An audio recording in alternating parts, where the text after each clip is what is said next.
Hey everybody, it's Albert. In the past, I've discussed a character by the name of Jordan Maxwell, and I've even done a video series titled The Wacky World of Jordan Maxwell. And I've written a ebook.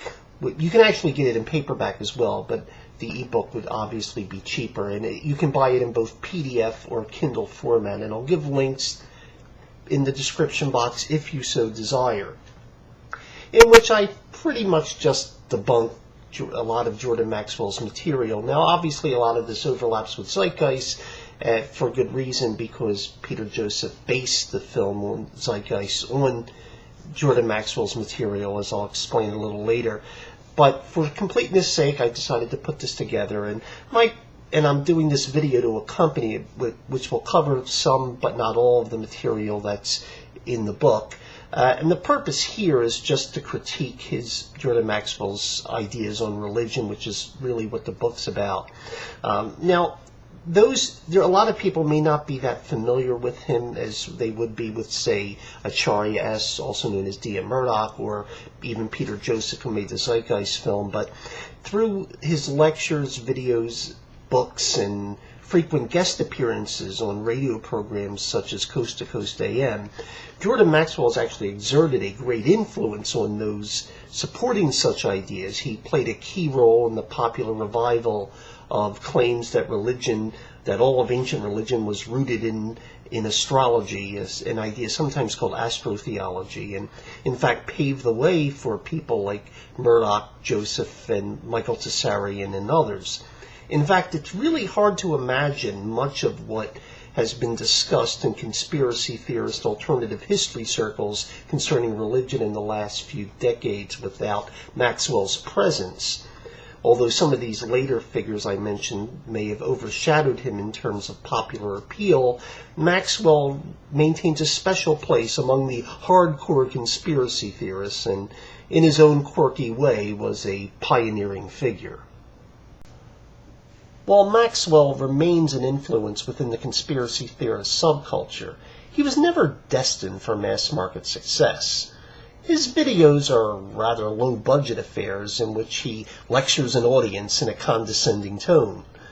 While his genius is taken for granted among his devoted flock, this effective persona grows annoying to others as it becomes apparent he has no evidence for his claims and no qualified sources to support his views. He often peppers his lectures with personal anecdotes that sound like fishing tales of the one that got away, and his bizarre etymological derivations are easily refuted by anyone with a modicum of common sense. In the end, he appears to knowledgeable observers to be little more than a wearer of tinfoil hats. His ideas, Maxwell did manage to build a small but loyal following of conspiracy theorists, and videos of his lectures, often straddling the line between conspiracy theory and performance art, influence others to follow his lead. One of those jumping on the bandwagon Maxwell created was a young filmmaker who went by the name Peter Joseph. He produced a film titled Zeitgeist that retread much of the material found in Maxwell's earlier videos, and each section had a Maxwell soundbite as its focal point. Unlike Maxwell's own productions, Zeitgeist was slick and attractive to audiences, and Joseph presented a far more pleasant front to Maxwell's ideas. While perhaps overshadowing his mentor, Peter Joseph was quite appreciative of Jordan Maxwell's contributions. In an interview on the Jeff Rense program shortly after the film's initial release, Peter Joseph admitted owing a debt of gratitude to Maxwell, and called him the film's lifeblood, and identified Zeitgeist as a walk through Maxwell's work in many ways. For those who have never heard this or were unaware of Maxwell's influence on the film Zeitgeist, let's listen to a section of that interview so you can grasp Maxwell's influence on Peter Joseph. Welcome to the program, sir. Thank you, Jeff. I appreciate you having me on, man. How many documentaries have you produced before this one? This is the first one, actually. That's what I know. Now, Okay. when I started watching it, I have to admit that I immediately recognized Jordan Maxwell when I heard his voice, and he's been a friend for probably I'll bet 14 years now, and one of the first people I had on the program when I started it, we're in our 14th year, and it was so good to hear Jordan. I know him very well. We've had so many hours on the program together. Not for many years, though. He's been a guest. It's been a long time. But when I heard him on there, he never sounded better, and it's just great. How did you get connected with Jordan Maxwell? Well, actually, I've been studying Jordan for a long time. He's probably the lifeblood of the entire piece. What should be understood, though, is that the segments that are taken of Jordan are from his own productions. So basically, I've been trying to get in touch with him, frankly, for quite some time, and he's a very difficult man to get in touch with. He should be aware of this film by now, but he's actually, as far as I know, I don't know if he's even seen this project, even though I have physically sent it to. I sent it to him, but he never responded. He's apparently, he's a kind of an elusive guy. That's Jordan. No, you got it. Yeah, Oh, but believe me, he's aware of it. He's seen it, Peter. Believe me, he's a man. He doesn't miss much.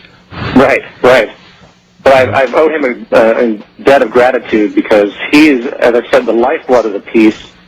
The piece basically kind of walks through his work in many different ways, from the first section to not as much the middle section, but he is very much outspoken about part 2.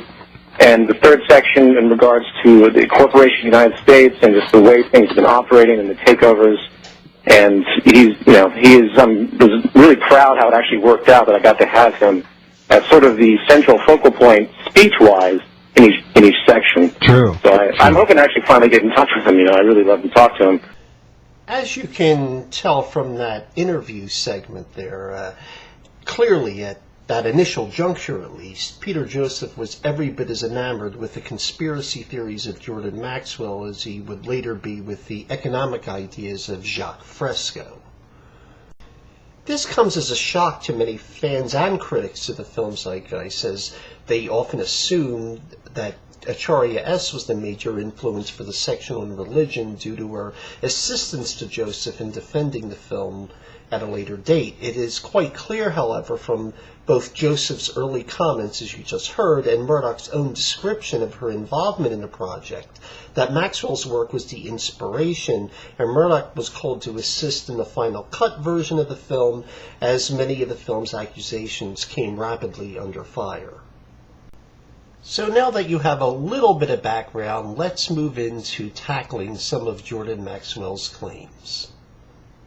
In order to understand the Old Testament and the New Testament, you have to first understand where the book comes from, who wrote it. You have to understand it in the context of the time in which it was written. I'm going to make a statement now that many people who are in denial will not want to hear, but if you give me an opportunity, I think I can prove the point. The Bible is nothing more, Old and New Testament, nothing more than a retelling of the most ancient story the world has ever known. And that's why the Bible's called the greatest story ever told. Not the greatest collection of facts, the greatest story ever told. And a cursory understanding of ancient history will show that the greatest story ever told was the story of the zodiac. Astrology. The Bible is nothing more than the greatest astrological, astronomical story ever told. It is pure astrology based on the zodiac. No one's ever told you that before. No one would ever tell you such a thing.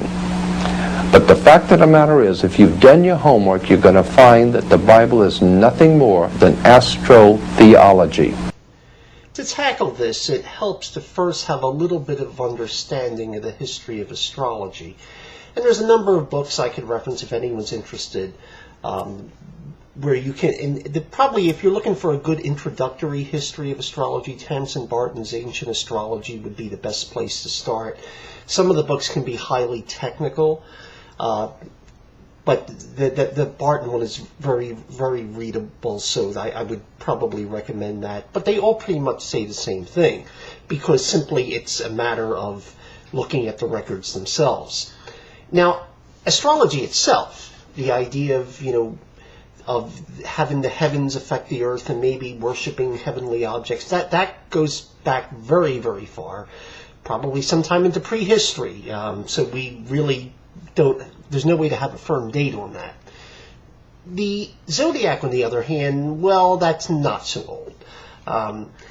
The zodiac would require a certain amount of sophistication to come up with the idea of particular constellations in the ecliptic. Then you have the problem of, would they be the same constellations? If you divide it into equal parts, would you divide them the same way? And all of these play a role in the history. In fact, what you find is that in Sumerian astrology and then early Babylonian astrology, you don't have the zodiac being mentioned at all. Now, they do name some of the constellations that would later be part of the zodiac are constructed then.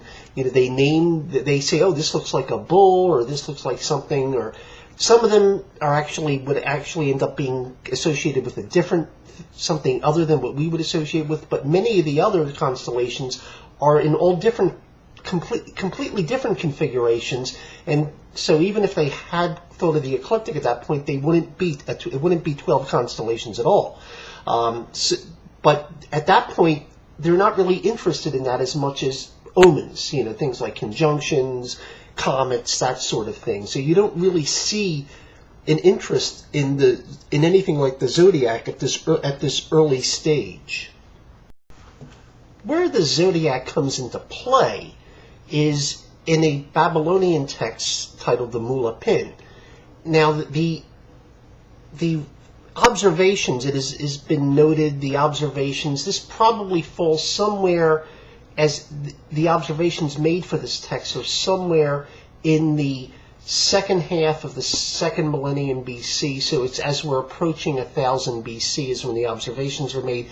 One person has actually said that the bulk of them were probably around 1340 BC, although they obviously were revised later with later additions, and that the final form of the text, judging from the observations that are made in it, comes about 1000 BC. Now, in here, you start to see the interest in the ecliptic, but it's not the same setup as what we have with the zodiac. There's certainly an interest in things like the zodiac, but it's, for example, the ecliptic path would be 17 constellations rather than 12. So it's still not, and this is important for a lot of the theories, as you'll find in Zeitgeist, which Maxwell had promoted, in which it needs this clean division equal division of 12 sections of the heavens according to this certain years because of the precession and things like that, and that you wouldn't get that at this point at all.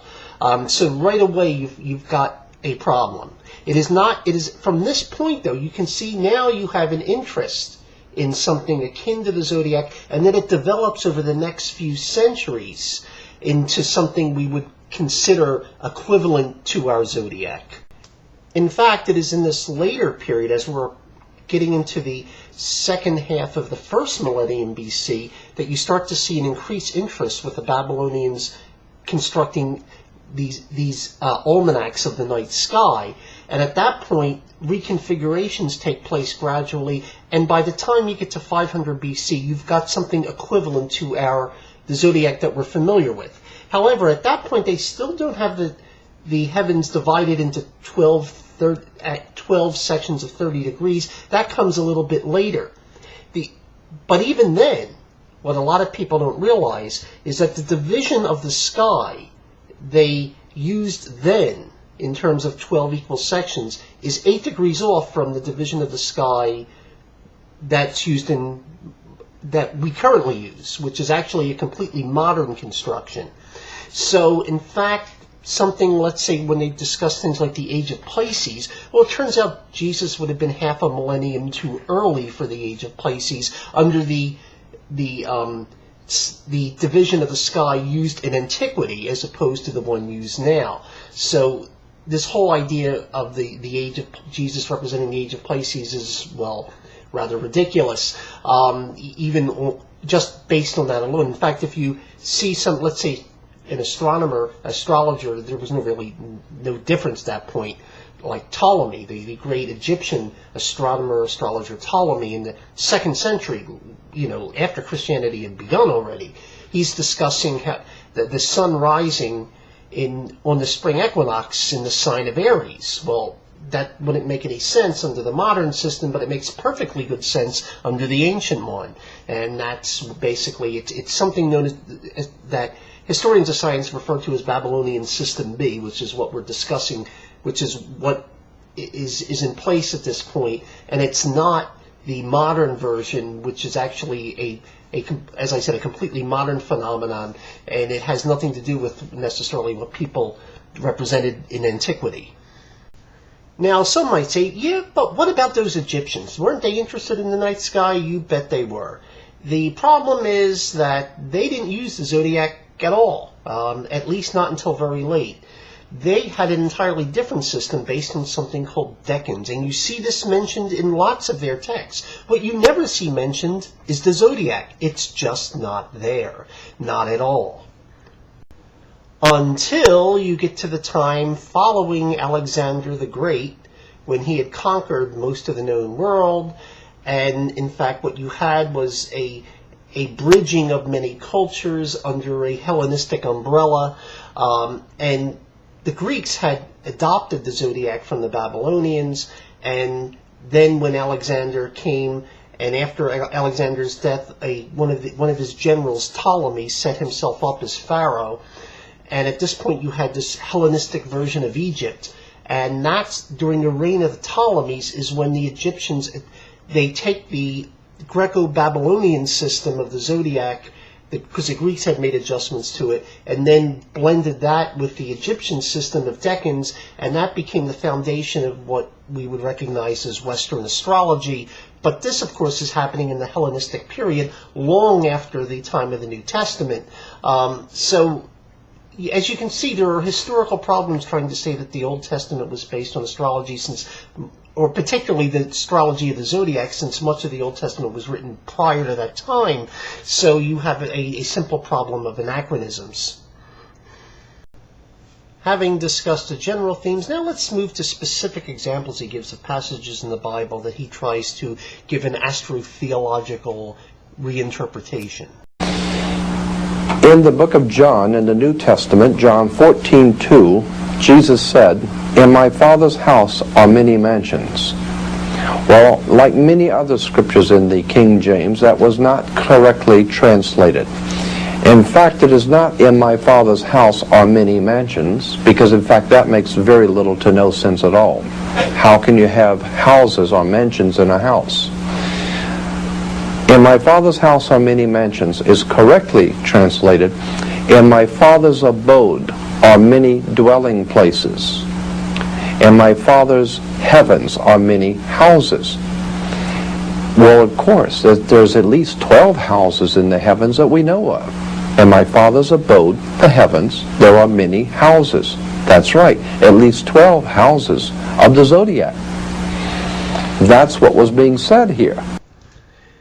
First of all, the Greek word oikia is in fact correctly rendered in the King James Version and other modern translations as house. That is in fact what it means.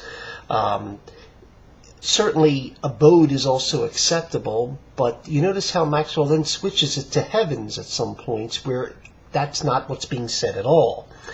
Now the Greek word that's translated as mansions, Maxwell correctly points out should be now at least translated as dwelling places or dwellings, or as sometimes in some modern translations they use the word rooms to make it fit in with house, room, a room in a house. But he is incorrect in saying mansions was not a proper rendering for the King James Version, and the reason is simple. He's using the modern definition of mansions, the one that we are familiar with, which is some giant house, and he says it makes no sense. Well, it makes no sense now, but that's not the same meaning as the word had in 1611. In fact, in 1611, when the King James Version was published, a mansion was a suite of rooms within a large house. Thus, for its time, the King James rendering as mansions was perfectly acceptable. As for the intended meaning of the passage, in fact, if you were to go back and look at the little bit he did where he showed the Bible passage, and you could see a few verses down, you would find his meaning makes absolutely no sense whatsoever. It's actually Jesus referring to preparing a place for his followers in the life to come. It has nothing to do with the zodiac whatsoever. And as with many of Jordan Maxwell's use of biblical quotations, if you actually go back and read it in context, his theory completely falls apart. But I'm going to tell you one of the most interesting things you're going to find in the Bible about astrology is the end times.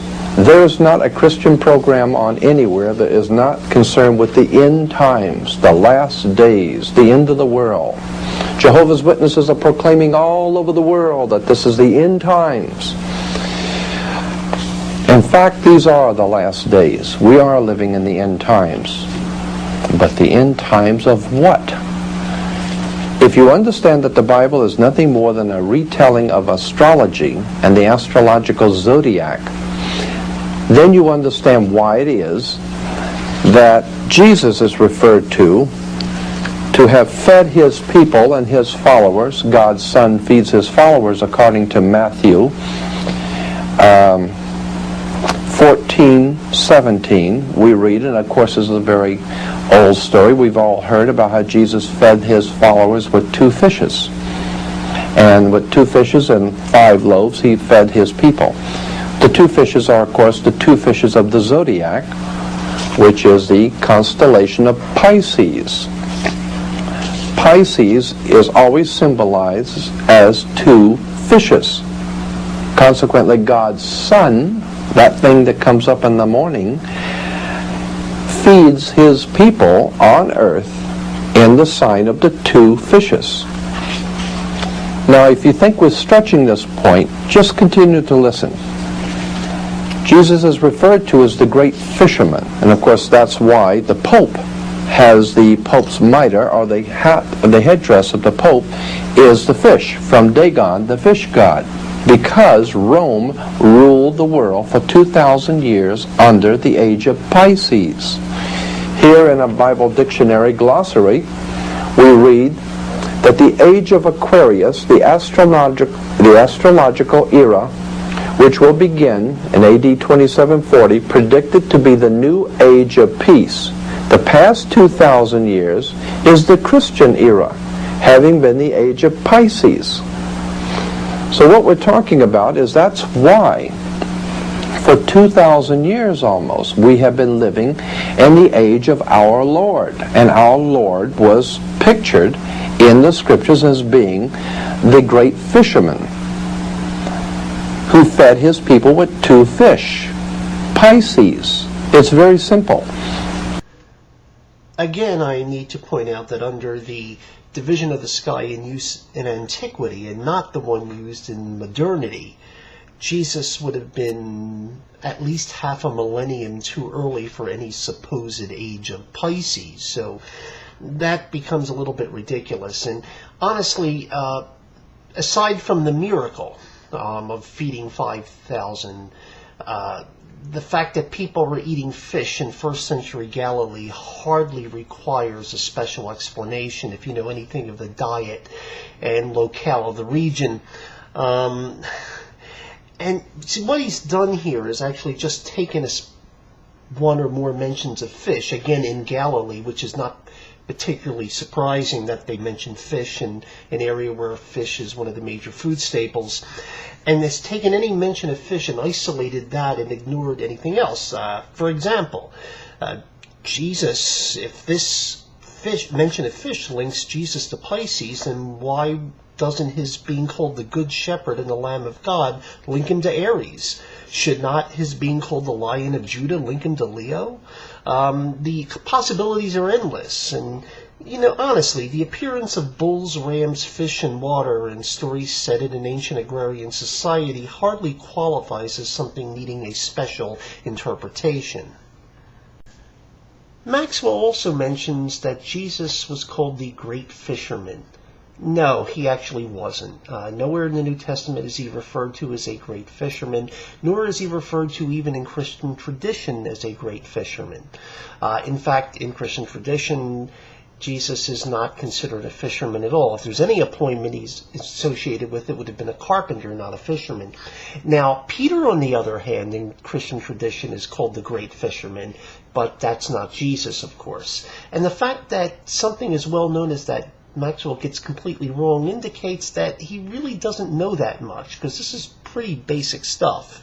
He also brings up the canard that's often, you will find in a lot of fundamentalist websites about the Pope's mitre being the fish head of Dagon, etc. Actually, if you look at the evolution of the Pope's mitre, or mitres in general in the Western Church, and they only appear in the Western Church, not the Eastern Church, you'll find that that's actually fairly modern, and it was intended to represent the flames of the Holy Spirit if you look at it from the front. Now, if you look at it from the side, on one particular side, there's an insignia or a jewel or something there that they try to interpret as a fish's eye. Of course, it would be a one-eyed fish since it's not on the other side. But again, it really has nothing to do with the fish god Dagon. In fact, have you ever saw the Babylonian representations of the priests of Dagon? They end up being covered a good part of their upper body in scales, and it's really very much more exaggerated than that. Now, the mitre evolves from earlier headgear that was very common in ancient Roman society, and I suppose you could say in that sense it had a pagan origin, but it really has nothing to do with the fish god Dagon of the Babylonians, so that's a bit on the silly side. What is interesting, however, is that this bit of silliness that I just discussed is in fact used by Peter Joseph in the original version of Zeitgeist. Now, in the Final Cut version, it was edited out because people were laughing at it too hard, but just for completeness sake, let's take a look at this little excerpt from the original version of Zeitgeist. Jesus is the figure who ushers in the age following Aries, the age of Pisces, or the two fish. Fish symbolism is very abundant in the New Testament, as Jesus is known as the great fisherman. He feeds 5,000 people with bread and 2 fish. When he begins his ministry walking along Galilee, he befriends 2 fishermen who follow him. The Pope's mitre or hat is incontrovertibly a fish head, representing Pisces. Sound familiar? Well, it should, considering you heard the same thing basically from Jordan Maxwell a few minutes ago. And this is not really surprising, considering that Joseph himself said that, in fact, Zeitgeist is pretty much a walk through Maxwell's work in many ways. One last point I want to mention in that clip of Maxwell I showed a little while back. At some point in there, he's speaking of the astrological ages, and he holds up what he claims is a Bible dictionary. And it makes reference to the age of Aquarius. And of course, this could give someone the impression that this is something biblical scholars know about and agree is a key to biblical interpretation. But the problem is that if you look at the page he's holding up, you'll notice also another entry in there. It says abominable snowman. So now you find it a little hard to explain how the abominable snowman could have anything to do with the Bible, and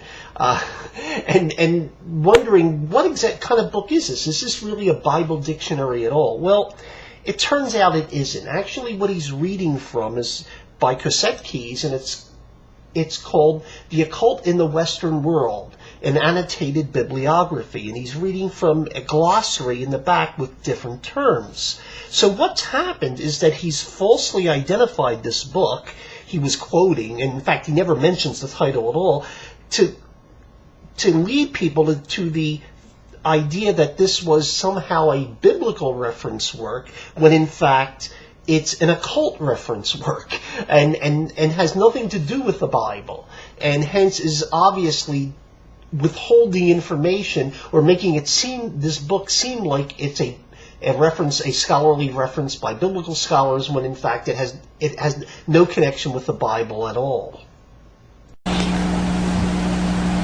What house of the zodiac does God's sun go into when he leaves the age of Pisces?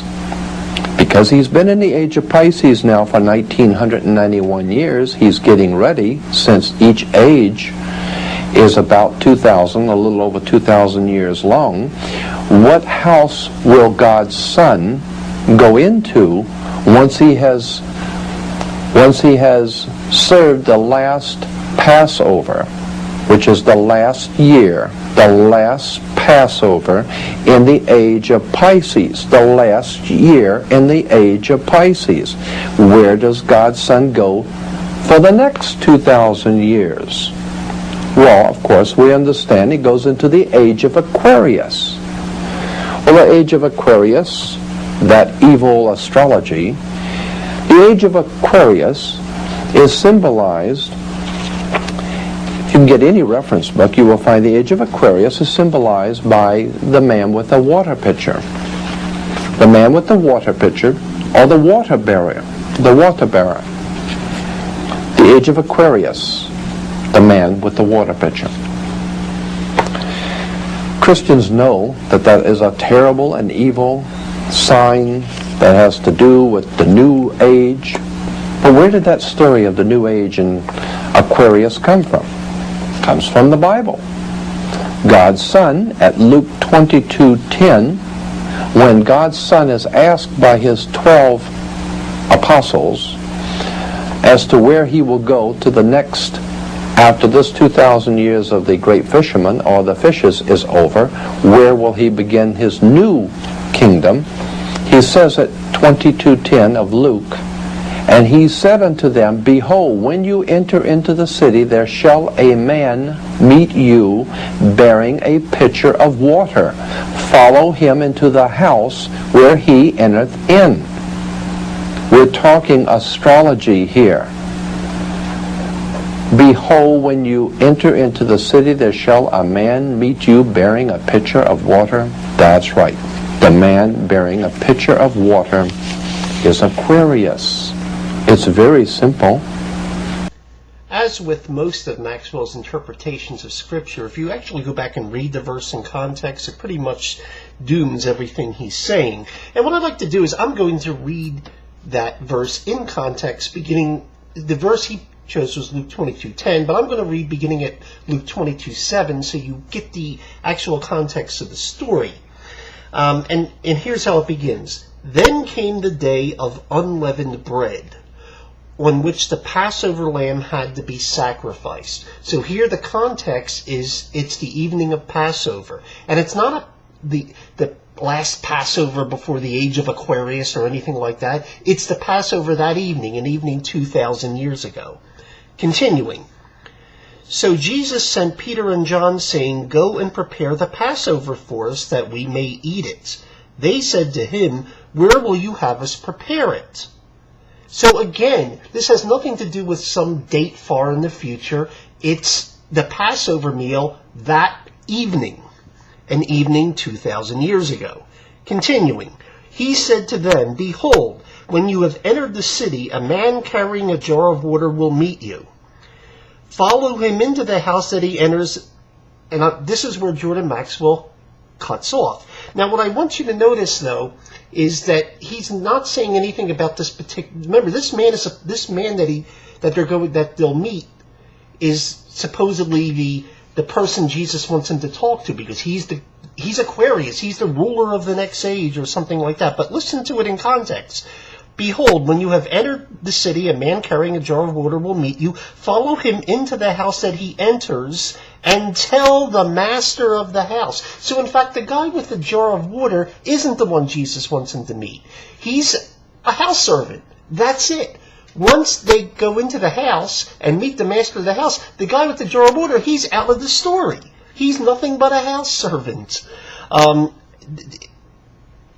And when they meet the master of the house, and it continues, the teacher says to you, Where is the guest room where I may eat the Passover with my disciples? And he will show you where a larger upper room furnished. Prepare it there. And they went and found it just as he had told them, and they prepared the Passover. So in fact, this thing that's supposed to be way in the future, the age of Aquarius, is in fact a meal that occurred 2,000 years ago, that evening.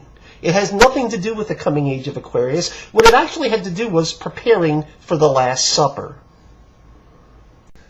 I will also point out that in another video, Jordan Maxwell makes the claim that this couldn't possibly be a real man they're talking about because men never went and fetched water. Well, that may be true for someone who was the master of the house in that particular culture at that time. It certainly wasn't true for servants. They were fetching things all the time. What was occurring here is this house servant was preparing for the Passover meal that evening, and that's pretty much it. And there's nothing in it about some coming age of Aquarius because all of the events that were to transpired that evening, an evening 2,000 years ago. Incidentally, Abraham was not called Abraham in the Bible. He was called Abram. Did you know that? Because most people don't. The reason most people don't know about that is because, well, it isn't really true. While Abraham was born Abram, in one of the most well-known passages of the Bible, you can go to Genesis 17, verses 1 through 8, God changes his name from Abram to Abraham. So obviously, on this point, Jordan Maxwell has no idea what he's talking about. Abraham's first name was actually Abram, A-B-R-A-M, because in the ancient Hebrew, Ab, is father. And Ram, R-A-M, is Aries, the ram. The constellation of the ram is Aries, the ram. At this point, you kind of wish that Maxwell had just stopped at getting the whole thing about Abraham not being called Abraham wrong. This is just classic Maxwellian etymological nonsense. While the prefix Ab does in fact mean father, Ram, as in the animal associated with the constellation Aries, is a word in modern English and could not possibly have any connection to what writers in ancient Israel were writing in Hebrew. In reality, actually, Abram means exalted father in Hebrew. One might ask themselves, why is it that Roman Catholic Pope and cardinals wear the Jewish yarmulke? That's because the Old Testament, one of the Old Testament gods was El, Yahweh. And El can be traced back to the planet Saturn. And that's why when you are married, before the god El, you would wear the ring. The ring is the ring of the planet Saturn. And when kings are crowned in the ancient Middle East, Semitic kings especially, they would always wear round crowns because of the round circle around Saturn. And that, of course, is why we have yarmulkes, wearing the round yarmulke. If you will recall, in the Middle Ages, many of the Catholic priests would shave their heads in round circles. So that's where the yarmulke comes from the worship of El or Saturn. Now, this whole idea of the ancient Saturn cult is something that was quite popular with 19th century occultists. Where it actually comes from was the use of the god El, or the use of the name El for later pagan gods in the region of Syria and Israel. You have to understand, in Semitic languages, variants of the name El is just a general name for deity. And although sometimes it was also used for particular gods.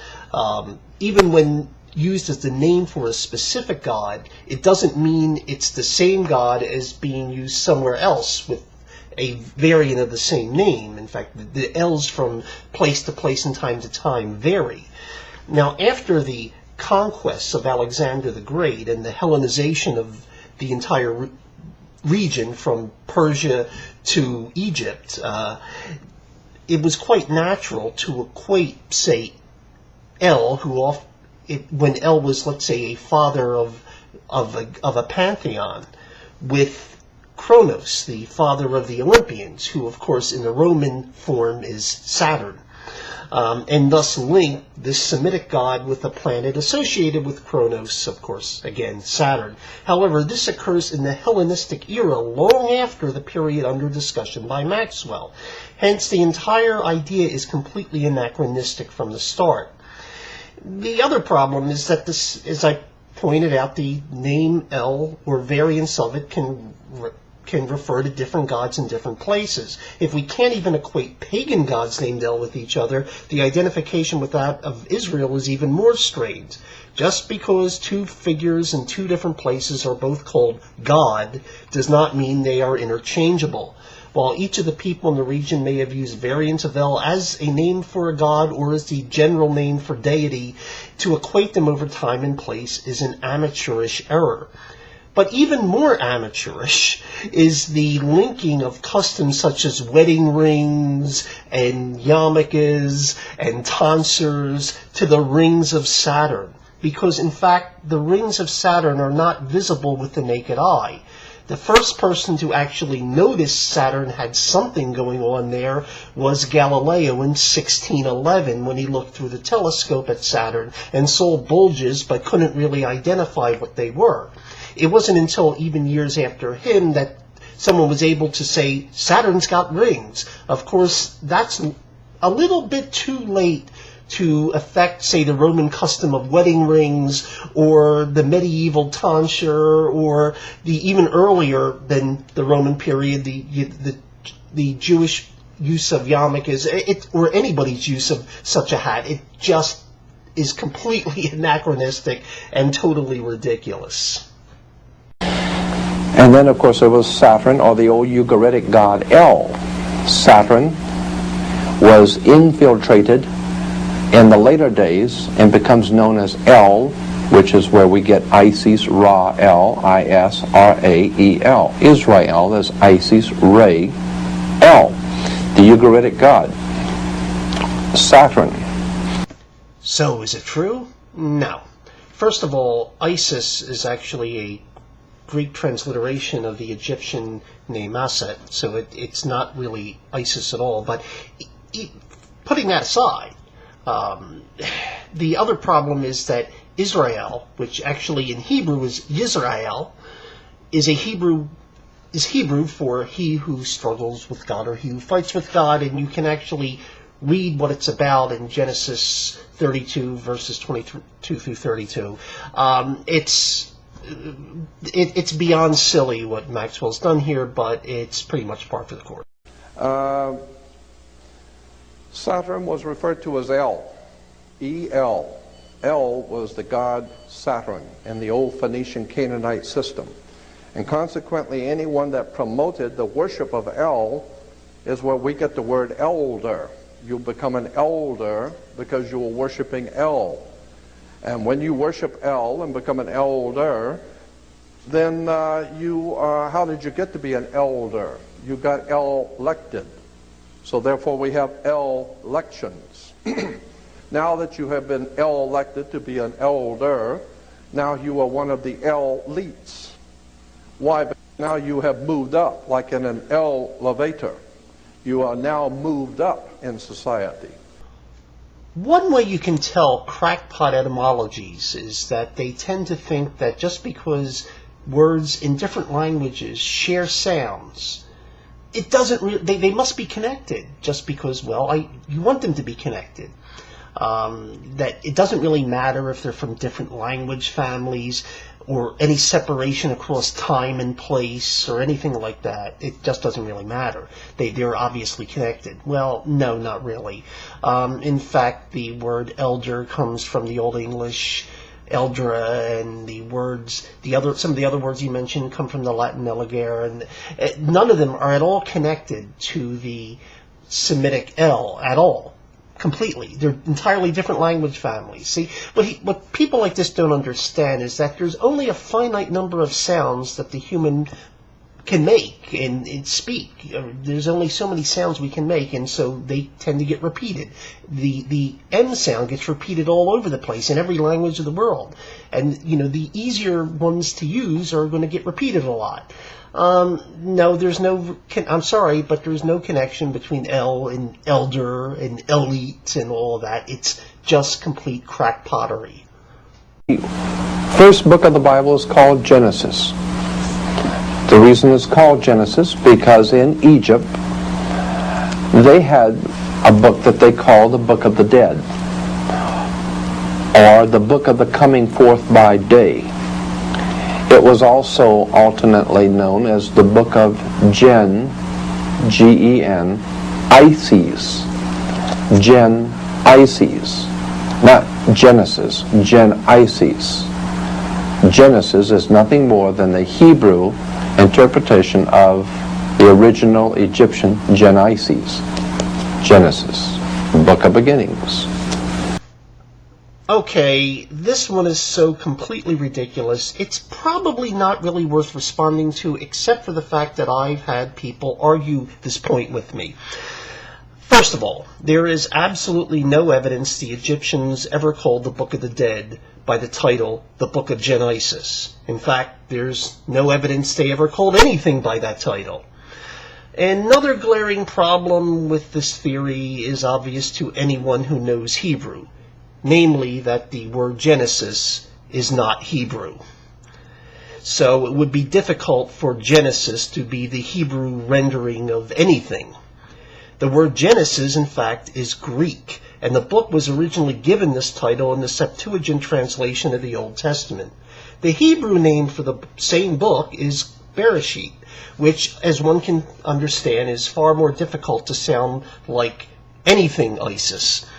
Even the name Isis is merely a Greek rendering of the Egyptian Aset, so it fails at just about every level. I have yet to find an earlier source for this particular claims, although I imagine some crazy person somewhere before Maxwell may have said it and he may have picked it up, but until that point I just have to assume he just kind of made this one up. Incidentally, there was no King Solomon. So don't look for King Solomon in history because there was no King Solomon. That's the word Sol, Om, On. S-O-L is the sun in Latin. In Latin, the word sun is S-O-L, Sol. And in the Hindu priest of the sun, they call the sun Om. Remember the priest of Om? They chant Om. And On is the city of the sun. The Greeks call it Heliopolis. It's called Heliopolis to this day. But the Egyptians, Heliopolis means the city of the sun. The city of the sun, Heliopolis in Greek, was originally called in the Egyptian On. Look it up in any dictionary, O-N. That's why when you walk into a room, you flip a switch, On. This is one of those ideas that, while completely nutty, sounds just plausible enough that you might think it's true. After all, the Roman god is named Sol, and the city of Heliopolis in Egypt was originally named On, so you could see that. Of course, the Om bit, actually Om was not a name for the sun at all, but let's let that one slide. So you could say it's represent three pagan things strung together, but so you could make that argument, couldn't you? Well, there's a problem, you see, and the problem is that, while that might make perfectly good sense if in fact Solomon was called Solomon, in Hebrew the name was actually Shlomo, so not Solomon at all. That's actually a Greek transliteration of the name Shlomo, so it's not Solomon, and no, it really has nothing to do with the sun, and just it's just something. Now, there's actually a source for this in some earlier literature, in 19th century occult literature, but it's simply not true. The ancient Egyptians realized that once a year, at the time of the monsoon rains in Central Africa, North Africa, being a desert, waited for the monsoon rains to come to Central Africa, the highlands. And, of course, when the rains came, they would overflow the tributaries, flowing northward, which would be downhill into the deserts of North Africa. and the waters would eventually overflood the Nile, so that once a year the Nile Delta would become flooded. And that was a great and terrible tragedy each year. The great flood that came and washed away the Egyptians' world. They call the waters of chaos, for the waters were chaotic and they just went everywhere.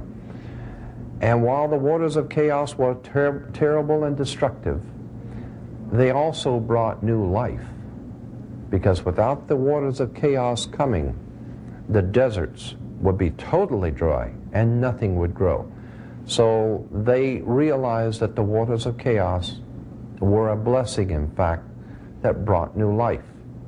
So each year, when the waters of the flood would recede, leaving, of course, the fresh minerals and nutrients in the waters, which would then cause the food to grow, and spring would be a beautiful time in Egypt. Because of the waters of chaos, they celebrated the coming of the waters of chaos, bringing the new life. They call that celebration in Egypt the Arca Noah.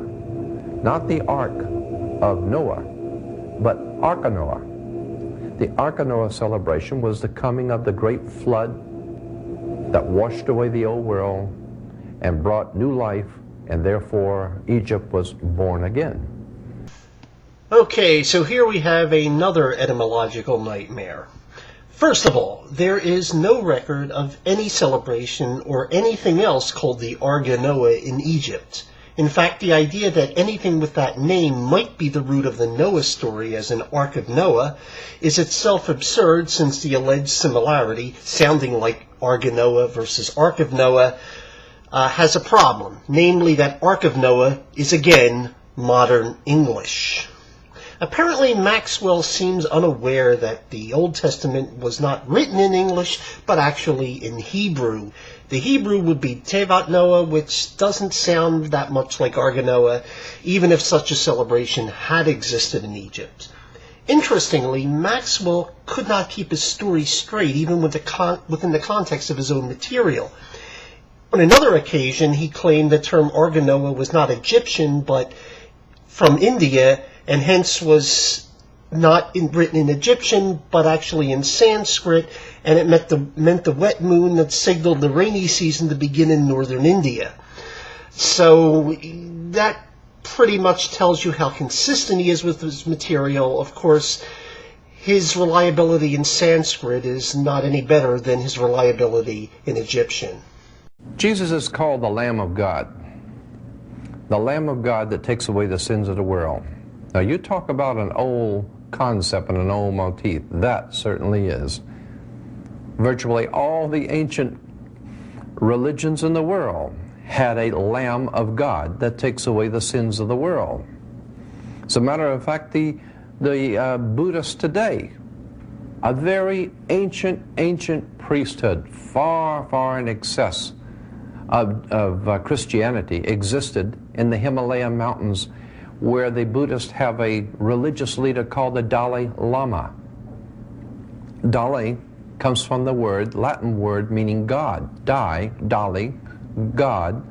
Lama. A lama is like a lamb. A lama is a lamb.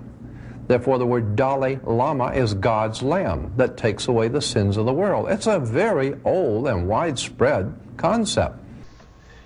This one is so bizarre, it's hard to believe that even Jordan Maxwell believes it.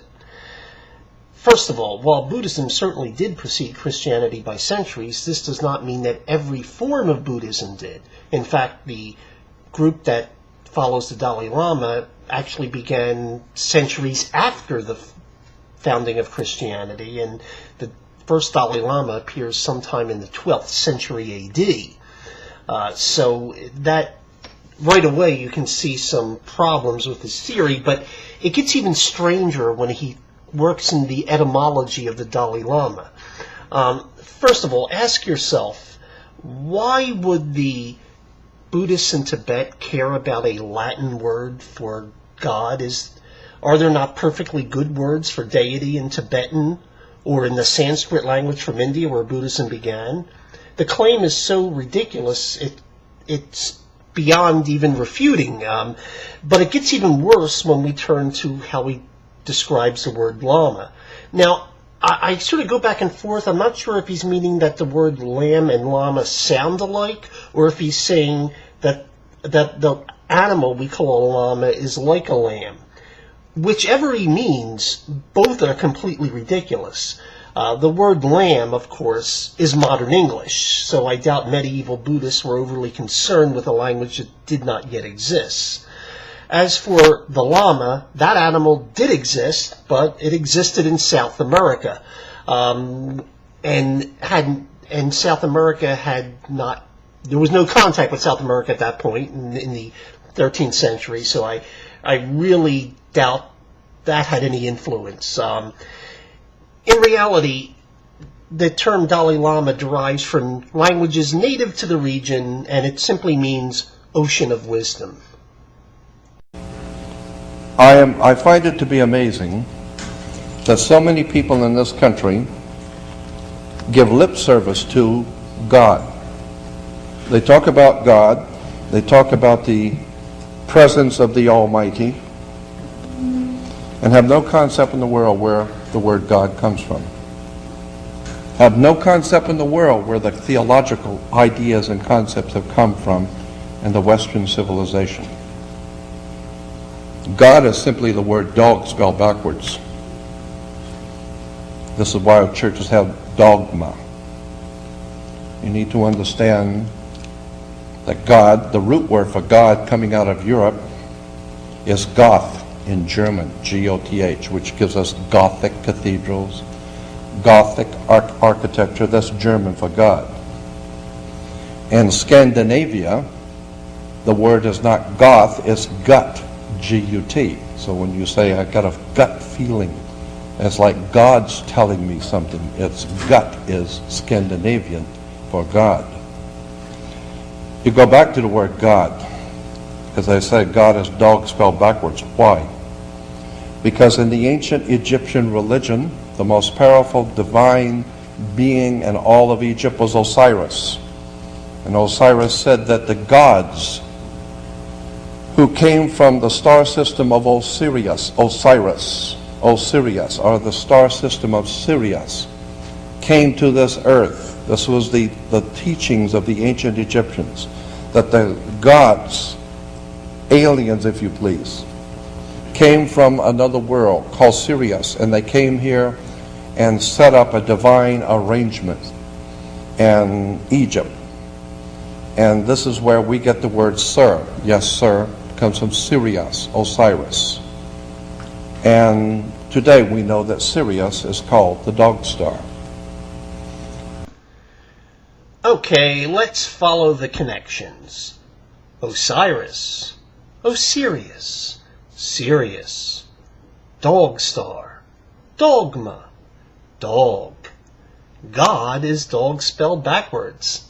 Get it? I didn't think so. I think the problems with this series of non sequiturs should be quite obvious. First of all, I would point out that the word Goth does not mean God. It's actually something that was ascribed to various Germanic tribes that lived in that region in antiquity, and that neither the German nor Scandinavian words for God have any connection to the English word gut, in that somehow it means having a gut feeling, because in fact the English word gut comes from the Old English gutus, which means bowels. Next, let's turning back to this whole string of non sequiturs. The term Osiris, intended obviously as a bridge between Osiris and Sirius, is completely made up. There's no such thing. Even the name Osiris is irrelevant, since this is the Hellenized name given to the Egyptian god by the Greeks. The Egyptians actually used the name Osir, and Osiris is a Hellenization, a Greek transliteration of that name. As for Sirius, this again was a Greek name for the star, although the Hellenized Egyptians used the name Sophis, while the earlier Egyptians had used the name Sopdet. As one can probably guess, any similarity between Osiris and Sirius fades when you use Osir and Sopdet. As for Sir, it actually is derived from the term sire, and it too has no etymological connection to Sirius. He was the risen one, Horus. Today, we still say that the sun comes up on the Horus rising. This is where we get the word horizon. It's Horus rising. Oh boy. In other videos, by the way, he also makes a connection between Horus and the word hours, and between Horus's rival Set and the word sunset. All of this is complete idiocy. The word horizon, by the way, comes from the French through the Latin, and can be traced back to the Greek word for boundary. It has nothing to do with the Egyptian god Horus, or Haru as he was actually known by the Egyptians.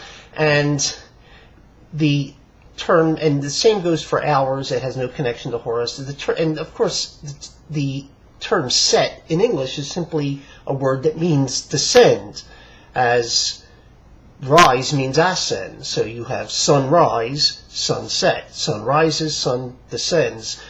It's not that difficult to understand, except unless you're a follower of Jordan Maxwell, in which case you think it has something to do with an Egyptian god, which is complete nonsense. This does, however, bring us to another point of Peter Joseph's reliance on Jordan Maxwell, particularly in the original version of Zeitgeist. And here I'm going to play a little clip from the original Zeitgeist. This, too, got edited out, well, because, frankly, people couldn't stop laughing at it. This is Horus. He is the sun god of Egypt of around 3000 BC. He is the sun anthropomorphized, and his light is a series of allegorical myths involving the sun's movement in the sky. From the ancient hieroglyphics in Egypt, we know much about the solar Messiah. In fact, the term horizon comes from the phrase, Horus is risen, denoting the sunrise. Hours are also derived from Horus, as it is the sun tracked throughout the day.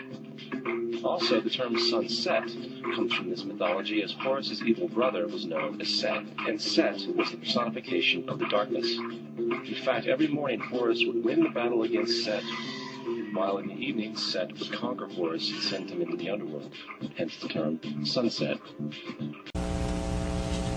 And the sun is not ours, of course. It doesn't belong to Africa. It doesn't belong to China. It doesn't belong to us. It belongs to God. So it was God's sun, and he was the light of the world. Throughout Jordan Maxwell's material, he repeatedly makes references to God's Son, as though the coincidence of S-U-N and S-O-N sounding the same in English had some significance in ancient languages. Of course, this isn't surprising considering what we've already seen, since he's constantly using things that occur in modern English, such as the Ark of Noah or Abram, as in ram, which only work in modern English and have no counterpoint in ancient languages. So this sort of nonsense is constant in Maxwell's material, and of course he makes constant use of the God's Son thing, and this is significant for one particular reason. And that has to do with the use of the same terms, God's Son, repeatedly in the film Zeitgeist. Now, Peter Joseph now argues that it was all meant as a pun, it really wasn't serious. Well, as you can see from what's already happened, that Peter Joseph was very much into the whole thing with Jordan Maxwell, even using the nonsense about the Pope's mitre and the horizon, which also relies on modern languages that has no connection to anything, but he was a follower of Maxwell, and he adopted the God's Son thing from Maxwell. It all comes from Maxwell's material, and in fact Maxwell treated it as though it were something significant, and Peter Joseph followed it. And what you're getting now is pretending that it's not really what he meant, but in fact it really was, as one can plainly see, looking at Maxwell's material, who Peter Joseph admitted he relied upon, that in fact Peter Joseph was in fact using this. The only difference is that with the other things like the horizon or some of the other extremely ridiculous things you find in Maxwell's material, they could be edited out of Zeitgeist without affecting the rest of the film, but the God's Son theme permeates the film, so it would it was impossible to edit that out, so instead they just came up with this excuse.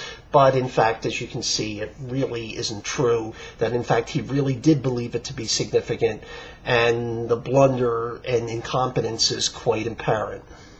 Jesus, not a man, but Jesus is a metaphor it's a symbolic metaphor for spiritual and intellectual enlightenment, as opposed to ignorance. So consequently, everything that the Bible has Jesus saying and doing is what intellectual, spiritual enlightenment would do and say in any given circumstances. Consequently, we're told that Jesus was arrested, and they brought him into the temple and at nighttime and tried him and found him guilty of sedition. And you go back and look at that story. First of all, if you're sound asleep and you've been very, very tired and you're right in the middle of a very sound sleep, and someone slips into your bedroom and turns on a 600-watt bulb right next to your bed, it not only frightens you, but immediately you turn your head away. You don't want it, because it hurts your eyes. Why? Because the light is too brilliant. It's too bright and it hurts your eyes. Symbolically, that's what we're talking about in the Bible. When somebody who is spiritually enlightened, brilliant, so to speak, someone who is spiritually alive with intellectual and spiritual enlightenment, and he's trying to enlighten you, and you're listening to that one as he speaks, what you're doing is you are judging the spiritual and intellectual enlightenment to see what you decide about it, whether you think it's true or not. So what you're doing is you are judging spiritual and intellectual enlightenment. Where? Up here in the temple. That's the part of your brain. In the temple, you are trying the light of God's Word, intellectual, spiritual enlightenment in the temple. Consequently, when you decide, after hearing someone who is trying to enlighten you spiritually, you've decided that this guy is full of bull and you don't want to hear him anymore. You've heard enough of this. What you have just done is you now have put to death, you have condemned him to death, to die. You have condemned spiritual and intellectual enlightenment to die. Where? Well, where was it said that Jesus died? In Golgotha, skull place, the place of the skull. You put intellectual, spiritual enlightenment on trial in the temple. And when you decide you don't want to hear any more spiritual enlightenment or intelligence, then you decide to condemn that spiritual enlightenment to death. Where? In Golgotha, skull place, in your head. That little one was actually kind of interesting in a sort of esoteric mumbo-jumbo kind of way. And again, it's one of those that someone might listen to them and go, yeah, maybe that might be. Well, no. You see, if you go back and listen to that again, you'll find the entire thing is built around, again, modern English, namely the whole idea that temple as in a building of worship, and temple as in the side of your head sound alike, and they do in English, modern English. They don't in Greek, the language the New Testament was written in. The area on the side of your head that we call temple, they would call protophos, and naos was the building, so they sound nothing alike. And if you read the New Testament passages in question, Golgotha was an obviously known place outside the walls of Jerusalem and not outside the bounds of somebody's head. So again, this is complete total nonsense. Although it was a more elaborate form of nonsense. It's also kind of interesting that now Jesus is a metaphor for spiritual and intellectual enlightenment, whereas earlier he was a metaphor for the sun. But again, logical consistency really doesn't matter when you're trying to construct this sort of bizarre conspiracy theory nonsense. But hey, there you go. But now we come to my all-time favorite Jordan Maxwell moment. You see, when Maxwell gets on a roll, you're never quite sure what's going to fall out of his mouth. And sometimes it's just incredibly entertaining, although in a completely delusional sort of way. And here is my favorite example of that. We have people who make tons of money on Christian television with their little homosexual hairdos and their diamond rings and all of their wristwatches, dancing around singing praises to the Lord, and never realize the very word Lord, L-O-R-D, comes from L-A-R-D, Lord. And why is L-A-R-D, Lord? Is grease. Grease is oil. Oil is Christos. And in the Greek language, Christos is where Pillsbury gets a cooking oil called Crisco. Crisco is Christo, and Christo is Christ. Oil, when it congeals, is called Lord, L-A-R-D. Wake up and get a life.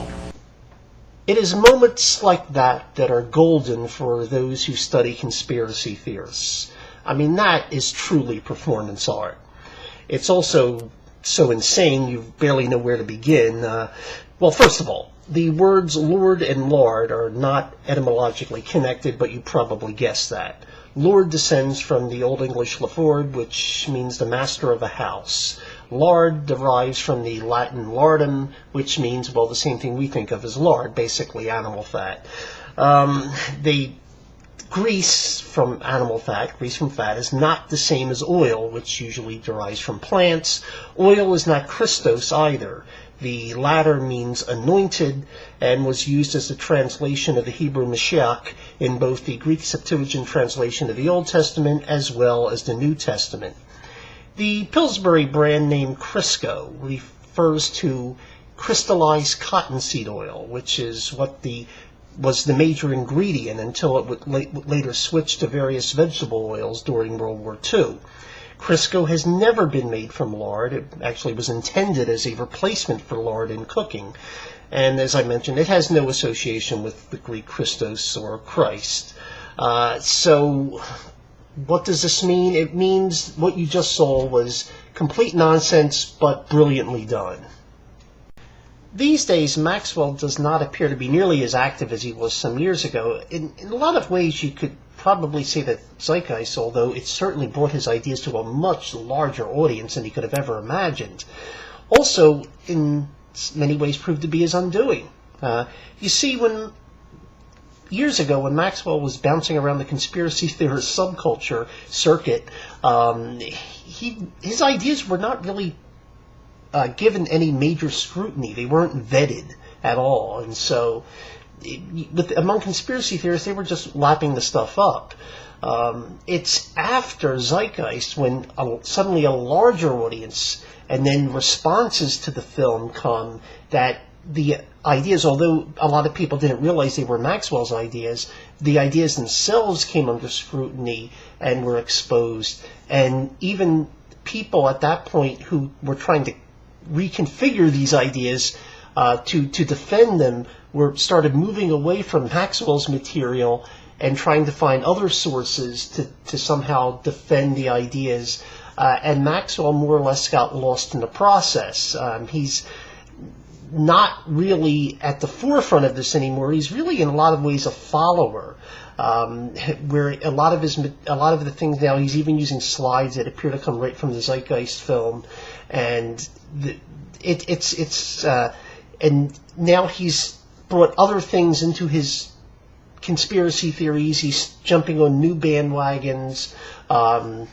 He's now mentioning things like ancient alien visitations and the planet Nibiru that are more recent additions to his repertoire. Perhaps it's an attempt to emulate the success this guy had, but of course Maxwell doesn't quite have the hair for that. Very few people do, of course. So I don't know how successful that will be. But even some people in the conspiracy theorist subculture have turned on Maxwell, and now many of them are claiming he's a New World Order plant, with just enough information to keep them interested, but basically meant to lead them astray. So obviously, even in the world of conspiracy theorists, someone as celebrated as Maxwell can be turned on. Paranoia trumps sentiment every time in that crowd. I've watched some of the more recent videos he's produced, which are basically kind of PowerPoint presentations with him speaking over them, and it's pretty much recycling a lot of the stuff, dropping the things that have come under severe scrutiny. He's dropped a lot of the crazy etymologies. You don't see that mentioned that much anymore. And he's come up with some new things, but they're in a way that it's really kind of sad. But let me just give you one example from some of his more recent materials, just to show you he's still trying to mine the same area, but it comes out pretty much the same. Some early Christians were following a different sun god instead of Jesus. His name was Apollo. 1 Corinthians 1:12 in the New Testament Bible, in the book of Corinthians, 1 Corinthians 1:12 says this. The Apostle Paul said that they have said that some of you claim to follow me. The Apostle Paul was writing this. And he said, they have said some of you claim to follow me, Paul, while others claim to follow Apollos, or Peter, or even Christ. 1 Corinthians 1, so this is what I mean. One of you says, I follow Paul. Another says, I follow Apollos. Another says, I follow Peter. And another says, I follow Christ. Who is this Apollos? I know who Peter was, and who Christ was, and who the Apostle Paul was. But it says, I follow Apollos. Well, Apollos is another. This is in the New International Reader's Version. Another says, I follow Apollos. Well, Apollos was, 1 Corinthians 3:4,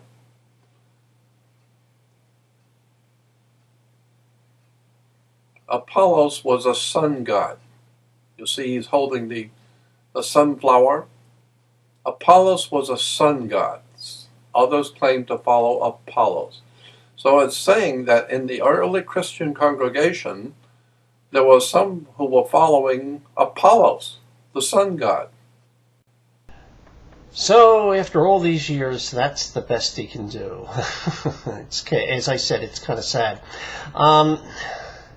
First of all, the Apollos mentioned in those verses, he's actually mentioned numerous times, both in the book of Acts and by Paul in 1 Corinthians.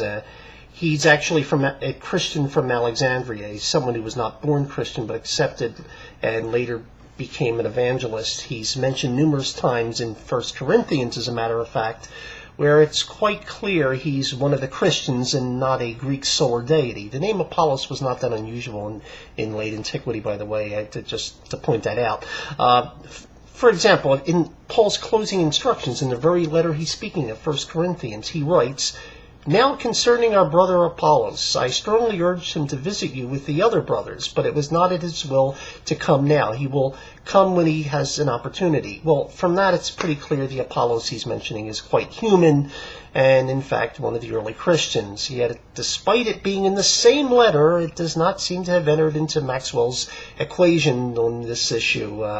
Not that that's, by this point, is very much of a surprise, but at least we can say after all these years, he's still consistent, even if it is consistently wrong. As I mentioned, there's currently a split within the conspiracy theorist subculture as to Maxwell's true aims, with some claiming the Illuminati is out to get him, and others are claiming that he's actually an Illuminati plant meant to lead the truthers astray. Frankly, both groups are pretty much nuts. For the first group, if there's some great Illuminati group that's trying to control the world, and they can't eliminate an aging, middle-aged guy, balding with glasses, who's been bouncing around for 20 years, I don't think they're that much of a threat to take over the world if they can't even take care of him. Frankly, it's just that's kind of on the surface just kind of silly. It's not like anybody would, in the larger scheme of things, would notice him missing. Frankly, most people haven't heard of the guy. On the other hand, the idea that he's some plant by the New World Order, to fool people. Well, frankly, his material would be better if he was. I mean, honestly, if this kind of stuff would fool them, then they're fools to begin with. So that pretty much gives my opinion on that, and pretty much the same thing. I mean, with Peter Joseph, as I pointed out, Peter Joseph is just following in this case, he was following a crackpot, and now he's trying to make excuses for it. I don't think Peter Joseph is part of the New World Order. I know there are some people on YouTube who do. I don't think he's that important. If there is such a thing as, some vast conspiracy, the Illuminati or whatever, Peter Joseph is just some amateur marimba player who got hooked into conspiracy theories and happened to be a decently talented filmmaker and made a movie that went viral. There's nothing you could really do to control that. It's just something that happened. I don't think he's part of some major plot or anything. I don't think he has that level of competence. It does, however, say something for his gullibility and his judgment, but I'll leave that for others to decide. Thank you very much for your time.